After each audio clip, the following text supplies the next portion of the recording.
transparent pricing is not only one of the most powerful trust signals you can use online, but I will show you how to do it in a way that positions you as an authority, not as an outlier. You are listening to Lead with Trust, brought to you by the Trust Leader. Lead with Trust is the podcast that teaches you how to build trust systematically and intentionally, making every part of the business easier, from sales and marketing to employee and customer retention. If you are tired of doing everything right, yet growth still feels like an uphill battle, this show is for you. In this season, we will explore the first stage of the TrustLeader Framework, building transactional trust. By communicating your competence, reliability, and integrity effectively, so your buyers and customers will see you as the obvious trustworthy choice. In future seasons, we will go deeper into how to turn that initial trust into long-term loyalty and lasting resilience. Want to learn more about how to build trust in business? Pick up my new book, Lead with Trust, available everywhere books are sold. Now, let's get on with the show. You probably wondered, should I put pricing on my website when none of my competitors do? Will it lock me in or scare prospects away if my pricing seems too high without me able to explain it? Or will it give too much information to my competitors? In this video, I will show you why transparent pricing is not only one of the most powerful trust signals you can use online, but I will show you how to do it in a way that positions you as an authority, not as an outlier. By the end of this video, you will see that sharing prices doesn't limit you, it frees you to win better fit clients faster and build trust before the first sales conversation. Let's get to it. You probably wondered, should I put pricing on my website when none of my competitors do? Will it lock me in, scare prospects away, or give too much away to my competition? In this podcast episode, I will show you why transparent pricing is one of the most powerful trust signals you can use online and how to do it in a way that it positions you as an authority, not as an outlier. By the end of this episode, you will see that sharing pricing doesn't limit you, it frees you to win better fit clients faster and build trust before the first sales conversation. Let's dive right in. So I don't want to spend too much today time on why you should be putting pricing on your website. That's for another time. I just want to start off with a quick sort of story. Imagine you are looking for a new type of software or some really considered purchase, and you have a boss and they asked you to go looking for something. Now, company A is a beautiful looking website at first, and they have a little thing on the top says pricing. When you click on it, it says, please contact the sales team and request a quote. The second company is equally nice, and they don't have pricing on their website at all. They don't address any FAQs. They don't. So it's very clear you need to contact sales, but there's no way that you can get any pricing information out of them. Company 3, also beautiful website, has pricing on the top. And when you click on it, you get this pricing page, and they might not even say it will cost you this many dollars or this many euros. But what it does say is it explains, look, our pricing is very complex because it depends on these factors. Every price that we give is custom built because of this service that we provide. But here's what goes into it. And a company with 100 employees in this situation will usually spend between X and Y, while a company with 1,000 employees in this very different situation will spend this and this. Here are the factors that influence the pricing. Here's sort of where we fit in the price range of the industry. And here are the things that how you can save or how you can sort of make sure you're getting a good deal. And you truly understand the value of the product or service that they offer. Which company are you going to give a call? The third company, of course. Immediately, when we as the buyers feel like the company is hiding something, because obviously they know what they charge for their service or their product, and they're choosing purposefully not to share that information with us as the buyer. So there's some reason why they're hiding it. Well, a lot of times business owners or leaders are just scared to scare away the prospects, or they feel the need to explain first in a sales conversation why they have this price, because they're afraid that the uneducated buyer is not going to be able to judge the value without having that sales conversation. And that sort of prevents themselves as business decision makers to put pricing on the website. But as buyers, we always tend to go first with the one that gives us the pricing, because we trust them more right out of the gate, because they're not hiding it. And the better and more powerful you can explain it on your website, the more likely they are to actually give you a call and contact you rather than hiding it. All right. So this is how deep I am going to go into this today in terms of why should you share pricing. What I really want to focus on today is, how do you actually do that? What elements do you need to discuss? What do you need to share on your website in terms of pricing? And then I'm going to give you two sort of general types of pricing pages and a few ideas for pricing articles that can go much, much deeper into explaining the things that maybe you can't address in full depth in the pricing page. And then I'll give you a few tips on how to do that effectively. Let's get to it. So what are the elements of a great pricing page or pricing article? Which are the elements that as a B2B company you need to cover on your website in one form or another?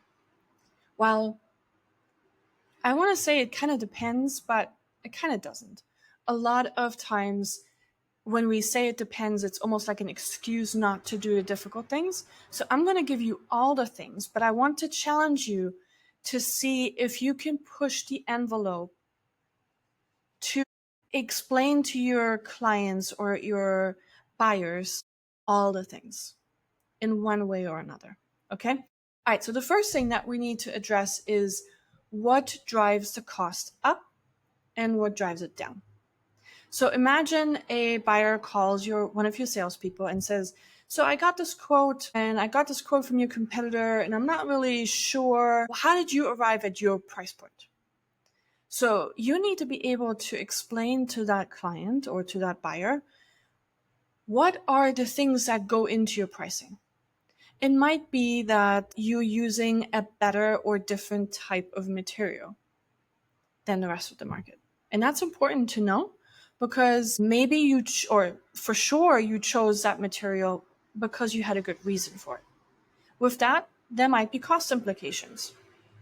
Maybe you chose it because you want to make it cheaper and more affordable for the client, but what are the trade-offs? Or maybe you chose purposefully a higher quality material than most of your competitors, and your buyer needs to understand what that added value benefit is. Okay, there might be, in your industry, it might not be materials. Maybe you have services, or the economy shifted, and now with tariffs or with inaccessibility of certain markets, maybe there is a shift that you need to now explain that impacts your pricing. There could also be technology shifts. So, for example, AI has a lot of high running costs in the background, and people don't understand that yet.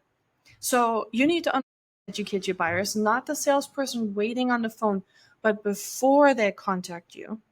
Because remember, most buyers today want to complete their purchase decision by themselves, at least 80 to 90%. I think it's 75% of buyers actually want to completely have a sales rep free buyer's experience.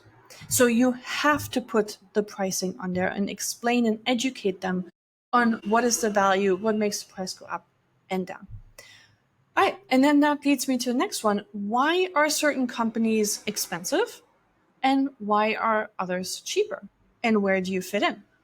So it's really important to explain to your buyers how do you compare to the rest of the market and to some of your and why are you more expensive or cheaper.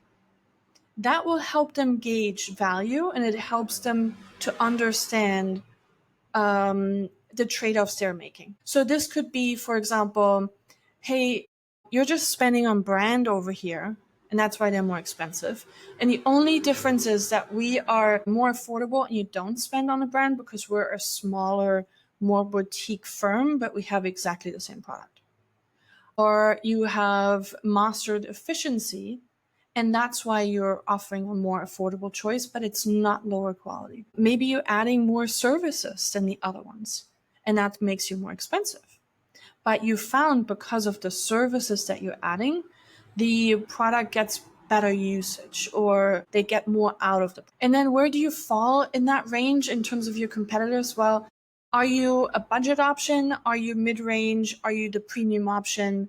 It's really important for a buyer to understand where you're at and what their money gets them, essentially.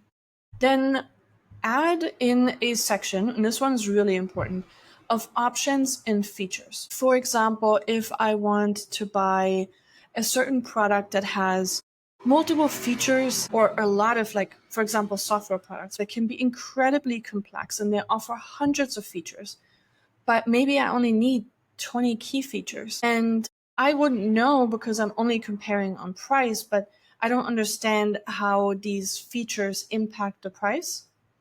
But I'm paying for a lot of features that I actually don't need. So it's very important to list the options and the features on a pricing page to make people understand, I can do without this, I can go for the lower plan, or I absolutely need this, and this will get me in a more expensive plan. Or if I choose between those two options, then my price will be impacted in this form. All right, so those are the four big things that people understand value. Now, it's really important when we discuss pricing, most people want to understand, is it worth it for me?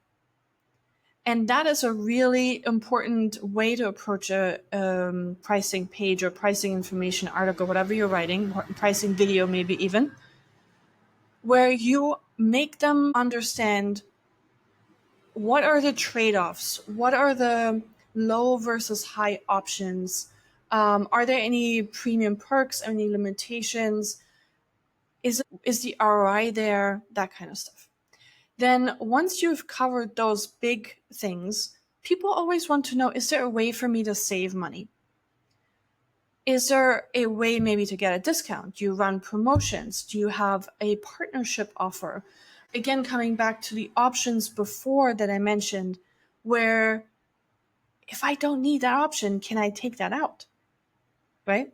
So those are really good ways of allowing people to not only learn about the pricing, but maybe even if you really want to build trust, take ownership and give them agency over that and let them decide. Obviously, it would be good in a B2B relationship if you at the end have a salesperson guide them, because research has found that if they're completely doing their buying decision by themselves end to end, buyer remorse is a lot higher. So it would be good if there's a sanity check at the end of this to say, hey, this is great, but experience has shown that you might want to add this in and take that out because here's why. Okay? All right. So a few more things I want to mention here. Packaging variations. A lot of B2B companies, especially if they're a service or they have a SaaS product, they have pricing tiers. It's good to explain what are the differences between those tiers, and SaaS companies usually do a great job. Service companies sometimes need to be a lot clearer, but as a person coming to the pricing page or reading the pricing article, watching the pricing video, I need to understand what tiers do you offer, what is the difference, what are the trade-offs, etc. And you need to be crystal clear, able to decide as a buyer, which is my preferred tier. You could also be offering bundles, subscription levels, all this is sort of the same thing. Now, you also need to address what type of price am I paying? Is this a monthly subscription? Do you offer annual? Do you offer a lifetime price that I maybe just pay once and I don't have to have any monthly subscription? Sometimes it's even a bundle where I have some upfront cost. Maybe there's a service component if you're a software company, and then you implement that, and then there's a monthly license fee. Maybe there's a maintenance fee. So what are the upfront fees? What are the monthly fees? What are the reoccurring fees? Are there any additional fees later down the road that I need to know of? And are there any additional costs associated with that when I buy a product? So maybe I need an additional server if I'm buying a certain software product. Maybe I need to make an extra hire for an administrator because it's a completely new thing. So those are the things we should mention on a pricing page. A lot of times people are really interested in financing options. So is there some way that you can help me to pay in installments, in leases? What are the interest rates? Maybe you are able to push the envelope in a very innovative way in your industry to help people make that purchase. I've also found that it's really a good thing to give people historical pricing trends. So, for example, if you had pre-COVID prices and post-COVID prices, and here's what changed, or maybe prices used to be very high and now they're going down because of X, Y, and Z. That helps people sort of orient themselves and give them future expectations of where the price might be going. So that's really good. I already mentioned that people want to make a decision of whether or not it's worth it. And one of the most important things that you need to help them make a decision on is, what is the return on investment? Is this the right decision for me? Does it help to save me time? Does it reduce risk? What is the money that I get back? You probably are familiar with the saying, no one ever gets fired for buying IBM. Well, you need to give them that kind of certainty, right? You need to have them be crystal clear on, if I do this, this will be my return on investment. Yes, it's worth it under these conditions. No, it's not worth it for me just yet. I need to do X, Y, and Z first. All right, then it's good to add expert budget recommendations. So a lot of times we could have a benchmark. For example, I think it's 7%, but B2B companies spend about 7%. I have to look up the statistic here. But if I'm a marketing agency, for example, I could, and please verify this data before, I could say, a B2B company mid-range until this annual revenue will spend 7-10% on marketing, and they will outsource X amount of that. So expert recommendations, benchmarks, percentage allocations, those give really good indications for your buyer if this is worth it, if this is a good product and price for them, if the value is right. Finally, you might have noticed that in all of this explanation, I haven't mentioned once, give them a complete breakdown of price. So obviously, if you can, give them a complete breakdown of the price. If you have a SaaS product, if it's the price is what it is, put the price on there. It's the first thing you do. And then you do all the rest. But the reason why I put it last is because most people, most business leaders today feel like their first inclination or their first pushback is always like, oh no, we can't put pricing on our website because it's too complex. It's customized. We can't do that. Well, I've just shown you, I think 12 or 15 different ways of how you can address pricing safely and effectively on your website without having to put the price breakdown in terms of dollars and cents on your website. But again, if you can, that would be fantastic. Itemize the price and say, this is what it is. Here are the extra costs. 100%, whenever you can do this, give them a self-service tool. Give them a pricing calculator that includes all the options and the features.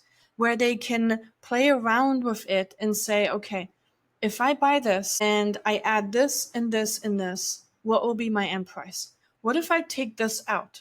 How will that impact my price? So it gives them an interactive way of learning about your pricing, your product and service, but also the value that you're delivering. All right. So now that you know what to put on a pricing page, let's talk about how to put it on a pricing page. All right. Now that you know what to put on your website in terms of pricing, let's discuss how you're going to put it on. There's two types of pricing pages mainly that I want to mention here. It's the explanatory pricing page. So that would be for companies who are like, it is too complex, every single price is customized.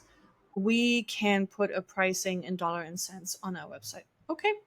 So you find a way to effectively put all the things I mentioned above, or at least the things that absolutely impact your price in your industry. But really, I encourage you to try to find an angle to help your customers and buyers to really get all the information they need on that explanatory pricing page. You do want to keep that in depth, but really concise. So you don't want to explain every single nook and cranny how steel got more expensive during COVID and what the implication. You can say steel got more expensive during COVID. And then you could link, for example, to a different pricing article, how steel cost changes impacted your industry, etc. Okay, it's just an example I can think of. But keep the pricing page concise because you have so many information points or data points on that page. You don't want to go too broad and deep, but you want to go really concise and deep. Okay. The second type is obviously your normal pricing page. Think of it as a SaaS. Here are the blocks, the tiers, the subscription levels. Here's some explanation, etc. Some FAQs. So that is for companies that can put dollar and cents on there. And then you might have some extra add-on options, extra FAQs, extra explanations. Fine.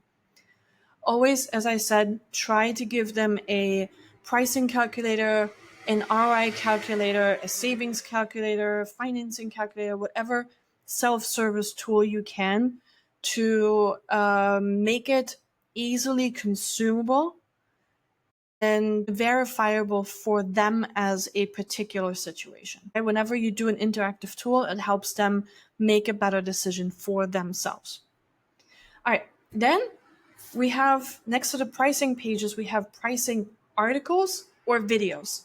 So going forward, when I talk about articles, I also can see that as a pricing video. Either way, or both together, are totally fine.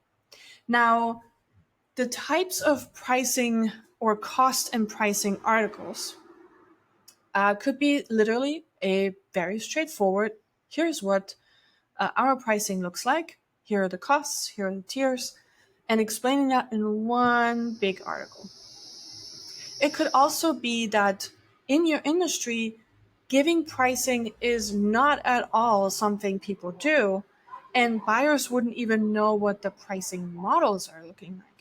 So if that's the case, go out there and write an article on what are the most common pricing options or pricing models that are being used in your industry, and what are the pros and cons of each. You want to address this from an unbiased standpoint, and you always want to say, here at X, Y, and Z, we use model X, but we want to educate you on the entire market. So we're going to go and look at every single pricing model and really try to look at it from a consultative, educational, non-biased way. Then financing options.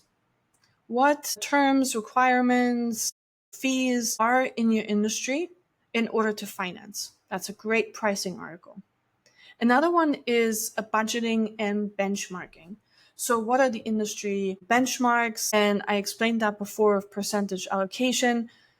You can have that as a point in your pricing page and then go really deep in that article. Okay. I want you to really educate your buyer on every aspect of your pricing because that ultimately makes them understand your value and trust you more. Savings. So what are the soft savings? What is the time, energy, stress, risk? What are those savings and how are they impacting ultimately the cost, but also the value and the price of your product? You could do an ROI and value analysis. What are the returns on investments? What are the payback periods? What are the break-even points? All these kinds of things is a good way to address, is it worth it for me? What is the ROI? Now, we also have pricing comparison. As I said before, really be unbiased. If there are a few people on your market that have pricing out there, or you can verify the pricing from other sources, always source correctly, and then compare them unbiased. Even though they're your competitors, and you might feel like, oh, why am I telling my buyers, if they're on my website, what my competitor is charging as cheaper? But this is a great opportunity. There's a reason why they're cheaper.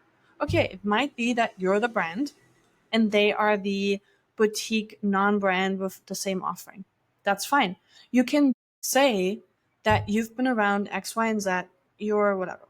But you want to keep it unbiased and you want to educate your buyers on what are the differences, where do you stand, etc. All that stuff I explained before. Last but not least, industry-specific costs. So what is a unique driver for cost in your industry? What are some licensing and bundles? What's included? What are the possible discounts? And then this one is one of my favorites, hidden fees. If you're in the industry, and a lot of B2B industries are that way, they have for decades had hidden fees.